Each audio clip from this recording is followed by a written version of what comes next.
Max Verstappen and Red Bull had a weekend to forget in Monza. And even though things could have gone much worse had Norris won the race, it's now more than obvious that both of the championships are alive, headed into the last 8 races of the season. Nevertheless, Verstappen's frustration was visible all throughout the race, and after the slow pit stop that further hindered his race, the race messages weren't anything better either.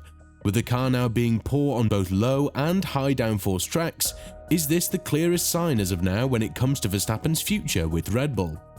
One of the greatest disappointments in Formula 1 has just happened in Monza, and with a finish outside of the top 5, as well as having both of his rivals finish way ahead of him, Verstappen would have a lot to say to Red Bull's engineers in the next couple of weeks. The car has turned out to be one hell of a machine to handle, and while the hopes were high due to Red Bull's advantage on low downforce circuits like they manifested in Spa, the only position that Verstappen was able to gain on the track was thanks to Russell's turn 1 moment and him having to replace the front wing during the first pit stop. When Verstappen and Perez started the race on the hard compound tyres, being the only ones to do so from the top 10, it was obvious that they would go long and bet on a safety car or some type of scenario in which they would benefit from entering the pit stop later in the race. That never happened, and not only did it not happen, but the coordination in Red Bull was very off this weekend, costing Verstappen 6.4 seconds in his first pit stop. We could see him smashing the steering wheel twice while exiting the pit stop. And while it had nothing to do with his finishing position, it still hurt and showed the clear frustration that Verstappen has with his team right now. After the race, even the team radio was far less optimistic than what you would expect from Max, and when GP told him that he finished P6, Horner continued, "That was a good drive, Max. I'm sorry we couldn't give you a better car this weekend, but a very good drive from you." To this, the response of Max was quite harsh. "We are out of place. I guess everything went against us. I mean, not the power we wanted, not the pace, not the pit stops. But yeah, we have to work hard to change the car around." Furthermore, Verstappen has criticised the entire team for not being nearly as aware of the race he would have wanted them to. And it's not often that you hear Verstappen asking the team to be more active. As a 3-time world champion stated, "Can the people in the background please be awake? I know this is a tough position, but it's important." Of course, Verstappen hoped that the damage could be just 6 points to Norris or even less, as he was holding the extra point for the fastest lap until the very last lap of the race. But Norris seemed to have replied extraordinarily well here, further cutting down the lead for 8 points to the 3-time world champion. Right now, the paradox is that Red Bull can and should be grateful to Ferrari for executing such a great masterclass with their strategy, as it did give them enough tyres left to win the race and take away additional points from Norris. On the other hand, the Constructors' Championship is something that Red Bull will very likely drop to below P2, as the P1 and P4 finish of Ferrari means that they're now in striking distance of the second place right behind McLaren, or even better, maybe even challenge the Woking-based squad themselves. The deficit that Red Bull has over McLaren is standing on thin 8 points, while Ferrari have managed to sneak themselves to just 39 points behind Red Bull and 31 points behind McLaren. What seems to be very interesting second half of the season might not even involve Red Bull in the first place, because the fact that they've been so slow and non-competitive on a circuit that was supposed to suit their car a lot more than they could have anticipated goes to show that the next 2 races in Baku and Singapore are going to be probably the hardest ones in their existence. To add fuel to the fire, Jos Verstappen has spoken quite negatively of Christian Horner, as the father of the 3-time world champion wasn't particularly happy with how the entire team is handling the situation, and how his son is being affected the most out of it. When talking about the deficit that Red Bull has now to McLaren, Jos said, "We didn't expect the gap to be that big. It was a huge disappointment in Zandvoort. Max is definitely combative, but after the race he was fairly done about it, especially because Red Bull just didn't get it right. At the beginning of the season where you win races, then of course it all feels right, but Max also said then that the balance is not right.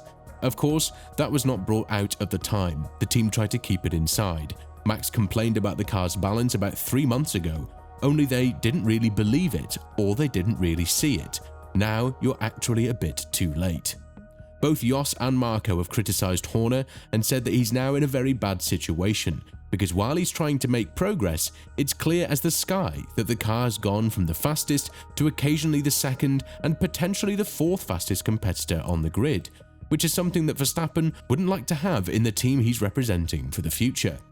This also raises the alarm of Verstappen leaving the team sooner rather than later, and especially if you consider the fact that 2025 should be more or less an Indigo replicated version in terms of competitiveness to what we're seeing right now. It's not helping that the car is just nowhere near where it's supposed to be, and to see Perez so close to Verstappen just goes to show that the team has regressed massively with their upgrades. Even though Horner was talking confidently that there's no room to panic as the team will do anything in their power to regain the dominant pattern they represented at the beginning of the year, after the qualifying session in Monza, the tone of the Brit has changed massively, as the 50-year-old said, "The situation we're currently in is very tricky, and I think we simply don't understand it. We did a 19.6 on scrubs and couldn't go better than 20.0 on 2 sets of new tyres. The balance just isn't there." You can hear from Verstappen's comments, there's something that fundamentally is happening that we're not on top of at the moment.